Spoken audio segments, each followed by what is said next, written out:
Kalau buat kayak pai susu tadi kan tadi nyoba itu terlalu alot, terlalu keras. Nah kalau mau belajar lebih ini konsepnya artinya yang terbukti produk kita memang paling best seller di Bali, pai susu wajib. Dan begitu ada rezeki diuntungkan kita wajib dong berbagi atau menyumbang.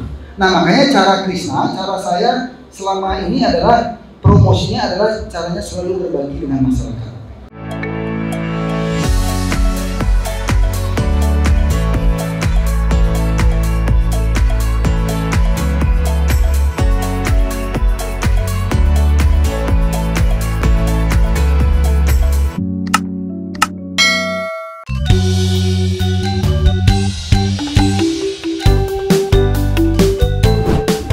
Kalau susah makannya keras. Gimana Ji? Ini siswa perhotelan Bapak, jadi yang ini mereka tidak tahu kalau nggak keras. Nggak keras.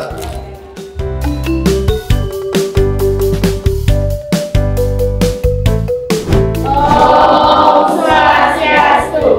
Tahu tak? Tahu. Pernah berkunjung ke oleh-oleh Krishna? Harus tahu. Saya sampai tidak tahu nih. Belum ke Bali kalau belum ke Krishna. Nah, Proses pai susu yang enak. Bagaimana cara buat ini? Karena kalau buat kayak pai susu tadi kan tadi nyoba itu terlalu alot, terlalu keras. Nah kalau mau belajar lebih ini konsepnya artinya yang terbukti produk kita memang paling best seller di Bali, pai susu wajib. Kita ada 14 varian. Kalau mau dari Tata Boga mungkin perwakilan ya. buat apa yang kita ada di Krishna kita buat di sini. Kita bisa dijual di ini, langsung jual di warung-warung. Oke, emang itu dia. Ya. Kayaknya kalau ada pertemuan bisa. Berkaitan dengan kunjungan Aji ke SMK sebelumnya, apakah pernah nggak Ji ada ngelihat kelasnya ada kompor kayak gini Ji? Ya kalau SMK biasanya rata-rata ada. Nah cuman ini SMK yang di daerah Groga ini SMK berapa? Satu Groga. Satu Groga ini paling lengkap. Tadi udah kita lihat apa itu? Laundry. Isinya baru-baru semua. Ini ada kompor, ada ini. Nah kalau begitu kita masuk ke apa namanya nih? Tata Boga. Ya. Langsung udah mindset kita apa? Restoran sama pabrik kue. Mau diundang nggak Ji anak-anak sekolahnya? Dia kan juga udah undang. Gimana? Mau datang berapa orang? Nanti kita jamu di situ. Kemarin ada dari kunjungan dari Ya, semakin semangat anak-anak. Ya. pokoknya tinggal bawa diri, makan ditanggung, semua ditanggung.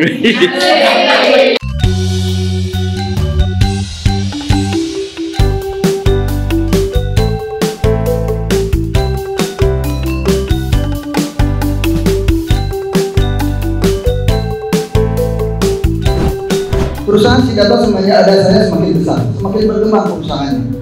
Karena saya betul-betul bekerja untuk mewujudkan perusahaan ini.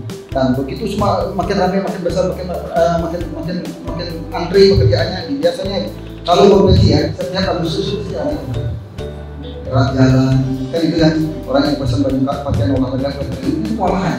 Nah karena kewalahan, jahitan terlalu penuh, saya minta izin kepada Pak Sidata. Pak Sidata, kerjaan ini tidak akan bisa dikerjakan di dalam. Boleh nggak saya bawa keluar, cari pengumpul? Diizinkanlah saya bawa keluar. Begitu saya bawa keluar jahitan, begitu jahitan saya bawa keluar, ketemulah dengan teman sekelas, ketemulah saya dengan teman sekelas istri saya yang sekarang jadi istri saya.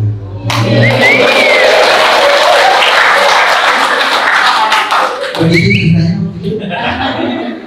Nah begitu saya bawa jahitan keluar, ketemu dengan teman sekelas saya di SMP. Kamu kerja di sini? Iya. Udah berapa lama? Setahun. Jadi apa? Tukang jahit.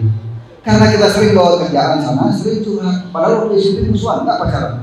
Akhirnya karena sama-sama merantau, sama-sama nggak punya, sama-sama orang miskin, dan akhirnya sering curhat, akhirnya kita jadi pacaran. Setelah pacaran, hanya sebentar, akhirnya kita memutuskan nikah.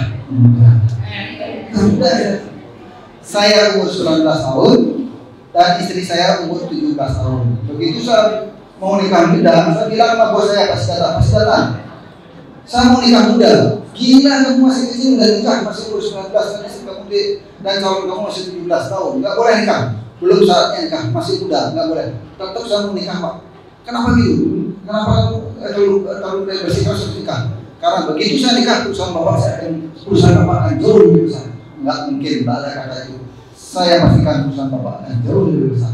Begitu saya nikah, tetap tidak dikasih, tetapi tetap saya nikah. Itulah prinsip yang disampaikan oleh Pak Puja Asawo tadi. Itu jangan menyanyikan kesempatan. Akhirnya Bos saya marah, tetapi saya tetap nikah muda. Begitu saya nikah, yang tadinya saya tinggal sama bos di satu perusahaan, akhirnya saya memilih sama bos saya, Pak, saya kalau boleh izin, saya tinggal di gudang Bapak sama istri saya.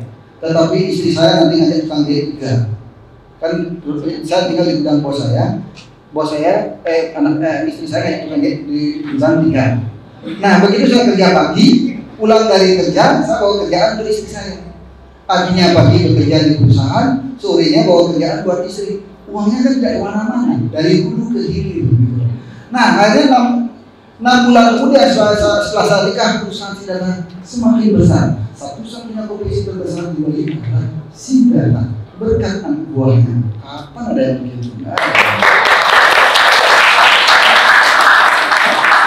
Karena perusahaan ini semakin besar, dan saya tahu yang membesarkan saya dan istri saya ingin dong jadi pengusaha, saya ingin mandiri dong. Akhirnya tahun 90 saya memutuskan keluar dari Pak Sidata. Saya ngontrak toko kecil, di situ untuk misinya saya nggak bisa. Dan disitulah saya bilang sama Pak Sidata, Pak Sidata, izin Pak, saya mau keluar, tetapi saya udah kontrak toko, tapi untuk isinya saya nggak bisa. Pak Sidata marah-marah juga. Kamu terlalu berani ngontrak toko. Kalau kontrak toko murah, tetapi untuk isinya yang mahal. Tapi kalau Bapak tidak keberatan, lihat lokasinya. Begitu dilihat lokasinya, inilah yang pertama kita coba misi yang pertama. Begitu dilihat lokasinya Pak Sidata senang. Oke, kita kerjasama. Kamu tempatnya saya barengi. Tahun 90 sampai 94 saya bekerja sama buka namanya Cok Konveksi. Selama 4 tahun kita kerjasama sama Pak Sidata. Dan tahun 90 sampai 94 yang kita kerjasama sama Pak Sidata namanya Cok Konveksi. Karena kenapa Cok Konveksi? Karena panggilan saya waktu kecil di kampung namanya Cok. Akhirnya dibuat namanya Cok Konveksi biar gampang, biar mudah penyebutannya. Tahun 94, dari tahun 90 sampai 94 kan 4 tahun saya bersama dengan Pak Sidata. Tapi tahun 94 saya betul-betul ingin mandiri, betul-betul ingin punya perusahaan sendiri, meskipun kecil tapi milik sendiri. Akhirnya saya minta izin kepada Pak Sidata. Pak Sidata izinkan saya mandiri, ditolak izin saya pertama. Izin kedua juga minta mandiri sama Pak Sidata, ditolak. Izin ketiga juga ditolak oleh Pak Sidata. Izin keempat, dikasih tidak dikasih, saya harus keluar dari perusahaan ini. Izin terakhir saya minta izin kepada Bu Sidata, ternyata izin terakhir keluar dari ibunya. Wadah, kewenangan buat ibu.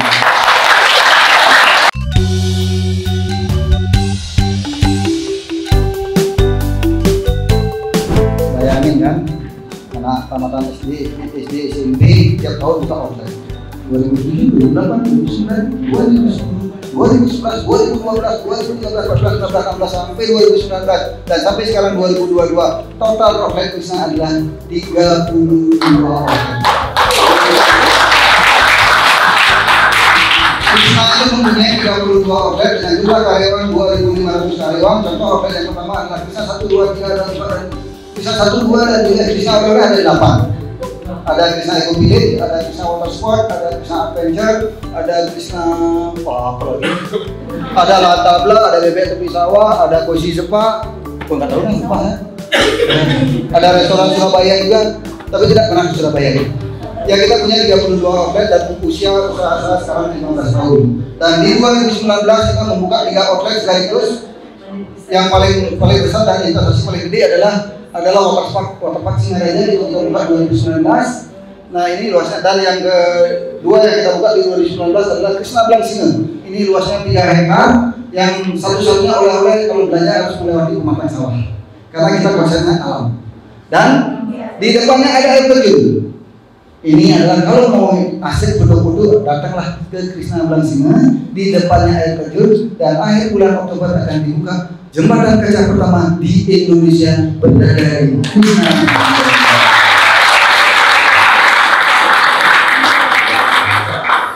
Jembatan kaca panjangnya 180 meter. Ini ada di Krishna Blank Singa dan mohon doa resminya kepada Bapak dan Ibu. Di awal Desember Bapak Presiden akan menyerahkan kur klaster untuk UMKM seluruh Indonesia, lokasinya di Krishna Blank Singa.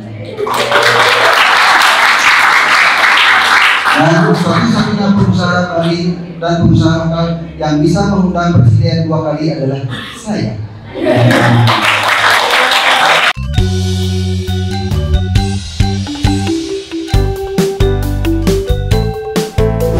Tetapi nama Aji juga terkenal, brandnya juga kuat. Krishna oleh-oleh kuat, brand Ajinya juga kuat. Orang ke Bali belum tentu nyari Krishna. Orang ke Bali itu kalau artis artisnya punya Krishna, Aji Krishna mau. maksudnya pinjam mobilnya. Nah, sama minta diskon. Artinya orang ke Bali, kalau artis ke Bali itu pasti bermaksud. Tinggal diskon aja namanya. Nah, di bulan Desember ini kita akan membuka namanya oleh-oleh serba haji. Kita akan membuka oleh-oleh serba haji di daerah Kude. Ini Desember ini kita akan buka, dan kita membuka sekaligus 3 outlet di bulan Desember. Yang satu kita namanya oleh-oleh serba haji, dan sebentar lagi juga di bulan Desember ada oleh-oleh di Atlas. Atlas kan lagi keren. Nanti ada di Atlas juga. Ya. Karena waktu launching Atlas yang membuka saya sama Orman Paris. Nah di situ isunya bahwa yang punya Atlas itu Aji Krishna, padahal enggak, yang punya teman. Nah akhirnya karena isunya terlalu banyak begitu, ya udah Krishna aja tak taruh di situ biar kelihatan kaya. Gitu. Nah itu yang saya sampaikan.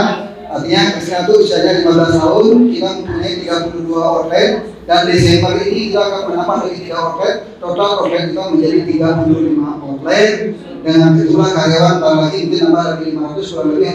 Di 2022 akhirnya kita akan punya karyawan kurang lebih 3.000 karyawan. Terkait dengan pembangunan perusahaan, kan tidak akan mulus-mulus saja yang kita temui ini. Kalau dikira-kira sudah berapa modal yang habis untuk membangun semua perusahaan tersebut, dan kalau dipikir-pikir itu sakit banget nggak kehilangan duit yang banyak di gaji. Saya ingin bertanya tentang bagaimana cara memaksimalkan digital marketing, walaupun target pasarnya itu sedikit atau minim. Baik, terima kasih. Ya, bicara kegagalan, sakitnya itu di mana? Nah kalau kembali perjalanan hidup saya kan orang susah, makan aja susah. Sepanjang yang saya kerjakan selama ini, dimanapun saya punya usaha, saya tidak pernah merugikan orang lain. Satu contoh, saya misalnya mau buka usaha di sekolah di Broga ini, saya harus silaturahmi sama masyarakat di sini, sama tokoh masyarakat di sini kalau kita mau aman. Dan begitu ada rezeki diuntungkan, kita wajib dong berbagi atau menyumbang. Nah makanya cara Krishna, cara saya selama ini adalah promosinya adalah caranya selalu berbagi dengan masyarakat. Coba aja dicek, satu-satunya yang paling loyal selalu berbagi di Bali adalah Krishna. Iya, coba di masa pandemi kita mengedarkan 10.000 sampai 10.000 sembako per kabupaten. Masa pandemi 8 kabupaten. Berapa dana yang kita keluarkan di masa pandemi yang lagi susah. Tetapi susahnya yang susah sekarang dengan dulu jauh lebih beda. Makanya namanya usaha untung rugi pasti ada. Ditipu, dibohongi pasti pernah. Artinya kalau saya pernah kerugian di 2017 saya mengalami kerugian kurang lebih sampai 30 miliar. 2017 sekaligus. Saya beli apartemen 22 unit, beli apartemen 22 unit, kita ketipu 22 M. Beli apartemen di Jakarta 15 unit ketipu 44,5 M. Beli villa cash ketipu 2,2 M 250. Itu kita 2012 ketipu kurang lebih, kebohongin sampai dibohongin teman-teman kurang lebih 30 M. Tetapi saya tidak kapok, itu pelajaran buat saya. Berarti kalau keduanya sampai kita ditipu lagi, apakah bodohnya kita? Makanya dari situlah saya mulai berpikir bagaimana membuat manajemen yang lebih baik. 2012 bawah Krishna itu masih dikelola oleh saya sendiri sama anak-anak dan istri. Belum pakai aturan manajemen. Tetapi 2012 karena perusahaan semakin besar dan diharuskan harus punya manajemen, harus ada manajer, harus ada akunting, harus ada perpajakan. Nah, akhirnya disitulah 2012 itu ada manajemen, kita ngambil uang nggak bisa kayak dulu. Kalau dulu kan saya ngambil uang, kalau sekarang saya digaji oleh perusahaan. Kalau mau perusahaan itu sama. Nah makanya perusahaan di Bali banyak yang bangkrut karena owner itu saya mengambil uang di perusahaan. Kalau saya digaji, istri saya digaji, tapi gaji saya buat hidupin adik-adik selama 6 bulan bisa lah. Gaji saya baru 10 juta per bulan. Itu istri juga begitu, tapi kan keluarga kita tinggi. Nah itu kan artinya namanya usaha pasti ada kegagalan dan kerugian. Tetapi juga kalau mau buat usaha pikirin plan A, plan B nya harus pikirin. Misalnya kalau plan A nggak jalan, plan B nya apa? Plan C nya apa? Contoh, saya punya warung artis, luasnya 1 hektar. Dulu yang punya kan apa Salirona sama Ji. Nah di situ kita membuat warung artis masuk gang. Kita tahu ini bahwa untuk membesarkan oleh-oleh ini kayak kulinernya berat karena masuk gang. Tapi karena ada nama artis, kok kita pilih. Ternyata yang paling benar itu adalah tes makanannya dulu, baru brandnya. Kalau tes makanannya udah enak, nggak usah pakai artis juga tinggalin. Nah akhirnya nggak jalan. Karena nggak jalan, sekarang kita jadi ubah pabrik kue. Akhirnya itu plan B-nya jadinya jalan. Itu contoh yang pertama. Contoh yang kedua, di Temukus ada bebek tepi sawah kan? Di Temukus ada bebek tepi ya. Dulunya kan nggak jalan, dulunya udah nggak jalan dulu. Sekarang kita ubah jadi pabrik kacang aji. Untung. Nah itulah plan B-nya. Plan C-nya nggak jalan, kontrakan. Nah kalau bilang tidak sakit artinya kerugian sekian, ya kalau rugi udah pernah. Tetapi kan persentasenya kerugiannya cuma sekali dua kali, tetapi kan keuntungannya udah bertahun-tahun. Artinya kalau bilang investasinya udah berapa M sampai saat ini. Kalau hitungan investasi kita udah ratusan miliar. Di Singaraja aja kita sampai 200 M berinvestasi. Karena di Singaraja itu kita ada 8 tempat kita, itu tanah milik semua. Ada Krishna Apejot di Sabangan itu 3 hektar tanah milik itu beli. Krishna Temukus itu 10 hektar itu tanah milik. Krishna Watersport 3 hektar itu tanah milik. Krishna Eco Village 3 hektar itu tanah milik. Lagi ya, lupa dah. Krishna Beach Street pada kerjasama. Ya, hanya itu yang saya sampaikan. Terima kasih. Yang jurusan tata boga, mungkin perwakilan saya kenal dengan pasar datang ke pabrik kue saya dan ke pabrik garam saya, biar tahu bagaimana proses produksi. Kata penduduk adalah LTK, lihat, tiru, kembangkan.